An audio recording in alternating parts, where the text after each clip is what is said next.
De nuevo, como decíamos en la clase anterior, vimos que existían básicamente tres tipos de modulaciones básicas. ASK, modulación de amplitud o por desplazamiento de amplitud, que modificaba la amplitud de la portadora, que se modificaba la amplitud de la portadora en función de los datos. FSK, donde lo que se donde lo que se modificaba era la frecuencia de la portadora, y finalmente BPSK, donde lo que se modificaba era la fase de la portadora, donde utilizamos dos fases, ¿cierto? Una fase de 0 grados para representar un 0, por ejemplo, y una fase de pi o 180 grados para representar un 1. ¿Sí? En esta última diapositiva o presentación, vimos que el ancho de banda de la señal BPSK, al igual que el ancho de banda de la señal SK, era igual a 2 veces el ancho de banda de la señal de banda base. ¿Sí? Ahora, vamos a ver, digamos, que se puede mejorar, digamos, los anchos de banda utilizados por las señales moduladas, ¿cierto? En una forma, bueno, en la forma que vamos a ver ahora, ¿sí? Entonces, acá lo que estoy planteándoles es lo siguiente. Nosotros sabemos que el ancho de banda es un rango de frecuencia, lo acabamos de ver, ¿cierto? Y algo visto que por cuestiones de performance, ¿cierto? El ancho de banda del canal telefónico se había limitado a frecuencias entre 300 y 3300 Hz, y podemos decir que tenía un ancho de banda de 3 kHz. ¿Sí?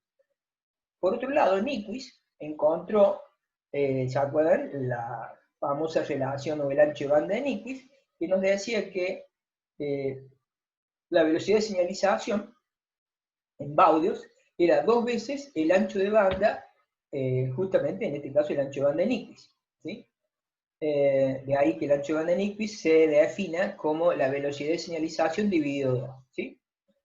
De acuerdo con esta última igualdad, para un canal de voz, ¿cierto? La máxima cantidad de bits por segundo que se puede transmitir sería 6000 bits por segundo. ¿Por qué? Porque teníamos 6000 Hz, que serían, o sea, serían los 3 kHz, que sería el ancho de banda, multiplicado por 2 serían 6000 Hz, ¿cierto? Y por otro lado, 6000 Hz correspondería a una velocidad de señalización de 6000 baudios. ¿Sí? Entonces, estoy planteándoles acá claramente una trampita, porque acá les estoy diciendo yo cómo, digamos que la máxima transferencia de información, la máxima velocidad, la máxima tasa de información que se puede obtener para un canal telefónico es de 6000 bits por segundo. Pero, ¿cómo es posible entonces que nosotros podamos, en los canales móviles telefónicos, haber llegado a velocidades sin digitalizar de 33.600 bits por segundo? ¿Sí? Obviamente, acá hay una trampa en lo que les estoy planteando como pregunta, porque en realidad lo que Nyquist plantea es que la velocidad de señalización es 2 veces el ancho de banda de la señal, y no nos dice nada acerca de la velocidad de transmisión. ¿Sí? Y esto es lo que aprovechan precisamente las técnicas de modulación multinivel, que es lo que vamos a ver. Bueno, recordemos entonces precisamente, esto es lo que yo le estaba ocultando, que la velocidad de transmisión es igual, esto lo hemos visto en la primera parte, a la velocidad de señalización por el logaritmo en base 2 de la cantidad de niveles. Entonces, si yo utilizo 2 niveles para representar mis datos digitales, entonces la velocidad de transmisión es igual a la velocidad de señalización, ¿cierto? Pero, obviamente, si aumento la cantidad de niveles, voy a, manteniendo la velocidad de señalización constante, voy a poder aumentar el data rate, o sea, la velocidad de transmisión, en función de la cantidad de niveles, que yo puedo utilizar en el proceso. ¿Sí? O al revés, puedo mantener la velocidad de transmisión y aumentando la velocidad, la cantidad de niveles, puedo disminuir, ¿cierto?, la velocidad de señalización. O sea, manteniendo constante este valor, yo puedo, aumentando este valor, disminuir la velocidad de señalización. ¿Sí? Esto es lo que la propiedad que vamos a utilizar ahora. Entonces, vamos a ver el primero de los tipos, bueno, el primero de los tipos de modulaciones multinivel es lo donde vamos a utilizar varias fases para poder representar los bits de información. Es lo que se llama PSK multinivel, ¿sí? El BPSK que acabamos de ver en la primera parte correspondería a una modulación multinivel donde m es igual a 2, ¿sí? O sea, MPSK con m igual a 2 sería BPSK, ¿sí? Donde, como hemos visto, hemos utilizado dos fases, 0 y pi, para representar ceros y unos, ¿sí? Bueno, en el caso de las modulaciones multinivel, lo que se hace, o lo que hacen los modems, es agrupar la secuencia de bits entrantes, los ceros y unos, ¿sí?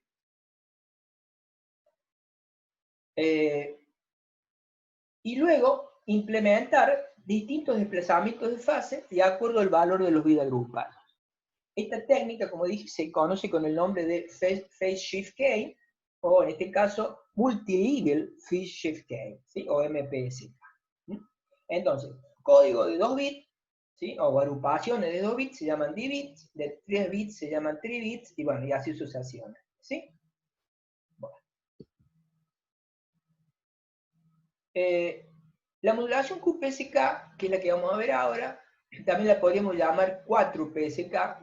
Q viene de cuaternario. ¿Qué significa? Que vamos a utilizar 4 fases, ¿sí? Vamos a utilizar 4 fases para representar los bits de información, ¿sí?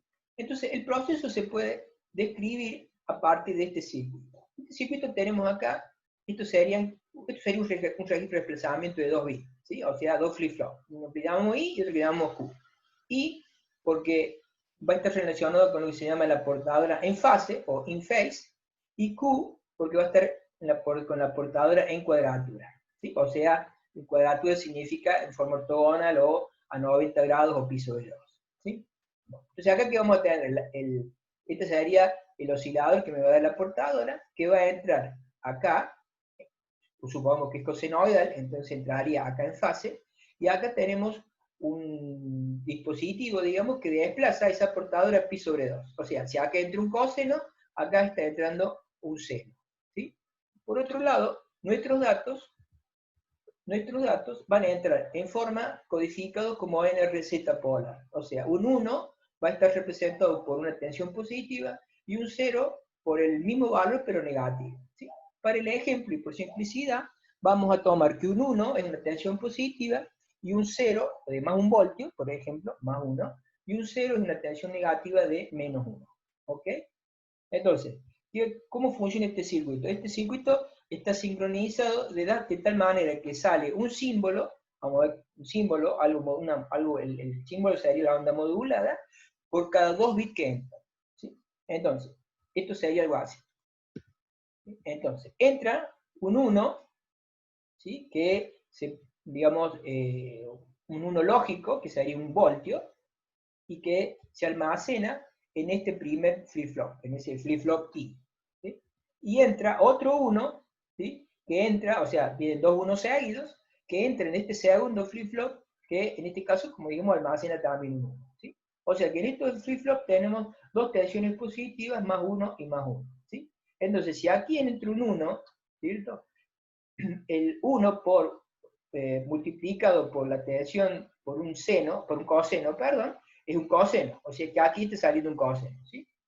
Esto que sería, bueno, un bit, como dijimos, entran 2 bits y sale un símbolo, ¿sí? Acuérdense que lo que hace el modem, dijimos, es agrupar de a 2 bits, ¿no? Entonces, entre un bit, entonces tenemos un 1 multiplicado por un coseno y un coseno. Entonces tendríamos esto vectorialmente o fasorialmente tendríamos este faso.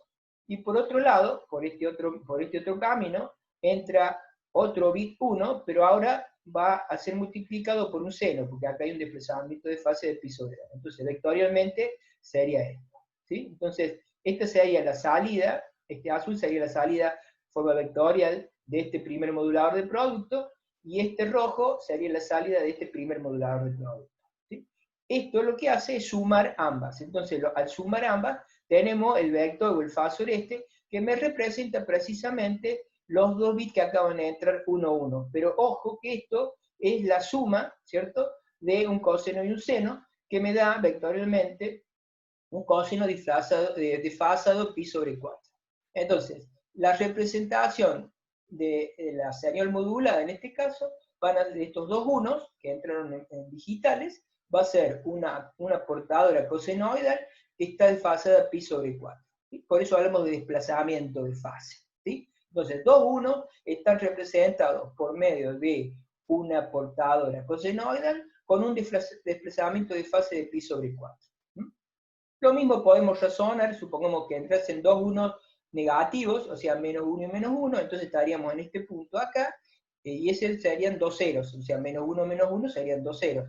Entonces estaríamos acá, y este sería, digamos, la representación vectorial, ¿cierto?, de esos dos ceros, que como vemos acá, sería una onda cosenoidal con un desplazamiento de fase de 3/4 de pi negativo, que sería esta fase. Lo mismo se puede razonar para el resto.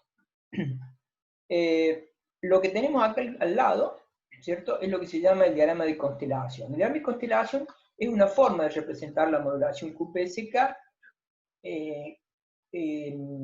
suponiendo que las puntas de los fasores o de los vectores salen del plano, digamos, ¿sí? Así como que vemos las puntitas. Es una forma más fácil, más simple y más gráfica de representar los bits,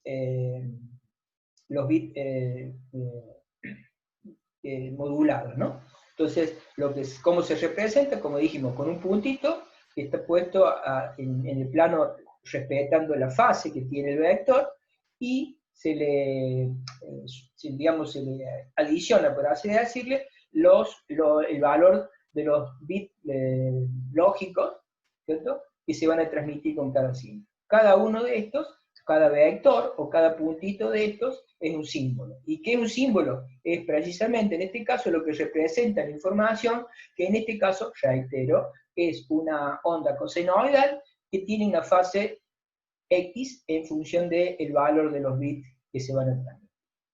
Otra forma de verlo, quizás esto lo puedan ver un poquito más adelante cuando veamos, o cuando ustedes vean con el ingeniero Miralles o FDM, ¿sí? Esto también se puede representar en el plano complejo, y en este caso, cada punto se representa justamente un valor complejo, donde esto sería A sub n, la parte real, y esta sería B sub n, la parte imaginaria. ¿Sí? O sea que esto se puede ver también como un valor, un punto, en el plano complejo, o un número complejo en última instancia. Bueno, ¿y qué pasa con el espectro en frecuencia? Esto es lo más interesante. Bueno, el espectro de frecuencia, lo que hay que tener en cuenta, bueno, acá tenemos la señal digital, ¿sí? La señal digital, como ven, este sería nuestros ceros y unos, que están utilizando un código de línea NRZ, ¿sí? Bien. Como es un código de línea NRZ, sabemos que el tiempo del símbolo es igual al tiempo del bit, ¿sí? Y por lo tanto, sabemos que es el espectro en frecuencia de estos pulsos, y este punto me define el ancho de banda del primer nulo. De tal manera que el ancho de banda utilizado por esta señal binaria en banda base es igual a la velocidad de señalización R chica, o a la velocidad numéricamente igual a la velocidad de transmisión R. Pero ¿qué pasa? En la modulación QPSK hemos dicho que, ¿qué pasa? Entran dos bits y sale un símbolo. Entonces ahora lo que está pasando acá, fíjense, esto que tenemos acá abajo es la representación en el tiempo de los datos modulados. Entonces, el 1,0, fijémonos acá, el 1,1, que habíamos visto en el ejemplo anterior, es este pedacito de acá, está representado por un solo ciclo en realidad. Esto ahora, fíjense, representa ese coseno que estaba desfasado pi sobre 4. ¿Sí? ¿Ok? Entonces, esto es en el tiempo, ¿no? Pero lo que quiero que vean es que ahora entran dos bits y sale un símbolo. O sea, esto es la duración del símbolo que me representa esos dos bits. Y por lo tanto, como entran un bit y salen, entran dos bits y sale un símbolo, resulta que el tiempo del símbolo ahora es 2 veces el tiempo del bit. ¿Sí? O sea que al ser el tiempo del símbolo mayor, el doble, ¿qué pasa con la velocidad de señalización? Como se dan cuenta, es la inversa. Por lo tanto, si el tiempo del símbolo es el doble, la velocidad de señalización es la mitad. Y en consecuencia, esto nos dice que en QPSK, ¿sí?, como la velocidad de señalización es menor y el ancho de banda del primer nulo depende precisamente de la velocidad de señalización, ¿qué va a pasar? El ancho de banda que utiliza QPSK es la mitad del ancho de banda que utilizaba BPSK, y en consecuencia, utilizaba 2 veces, ¿se acuerdan? Y en consecuencia, el ancho de banda que utiliza QPSK es igual al ancho de banda de la señal de banda base. O sea que hemos conseguido una mejora en la utilización del ancho de banda al utilizar modulación multinivel. ¿Sí? Bueno. Este es un diagrama de constelación para un módem telefónico de 4.800 bits por segundo, que con una velocidad de transmisión, como vemos, de 4.800 bits por segundo. ¿Sí? Acá se utilizan, como ven en la gráfica, se utiliza un 3-bit, o sea, cada punto del diagrama de constelación representan 3 bits y se utilizan, como ven, 8 fases. ¿Sí?